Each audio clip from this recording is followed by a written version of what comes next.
So, let's talk about a less than shiny side of Rick James's life, his legal problems. Born James Ambrose Johnson Jr. on February 1st, 1948, Rick was known not just for his music, but also for his alleged crimes. Despite being a recognized name on the music scene, his legal issues were a significant part of his story. The real trouble started in the early 90s for Rick. In 1991, the cops picked him up for allegedly torturing a 24-year-old lady named Frances Alley over a period of 3 days. This was no minor scrap. The charges were severe. Then, just as he thought he had scraped through this episode, he faced another setback. A woman named Mary Sauger accused Rick and his girlfriend, Tanya Hijazi, of kidnapping and assaulting her in 1992. Now imagine that. 2 separate accusations of kidnapping in roughly 2 years. The general public and his fans were taken aback. It was hard for people to align this image of Rick with the star who amazed them with his musical genius. The industry experts also expressed their shock and concern over these allegations. Locals were concerned about these actions, especially considering Rick's influential position. The proceedings against Rick were nothing short of a full-blown legal drama. To start with, Rick pleaded not guilty to the accusations by Sauger. However, later on, he was found guilty of assault but dodged a bullet on the torture charges when he was acquitted. As for his second offense, Rick didn't deny his actions this time around. While he claimed that he had a good relationship with Sauger, he admitted that things got out of control.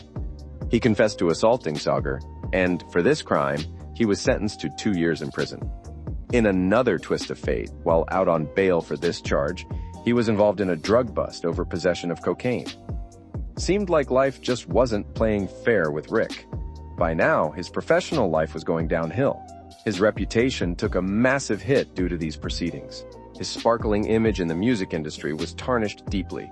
He served his time in Folsom Prison and post his release was placed on probation for 5 years.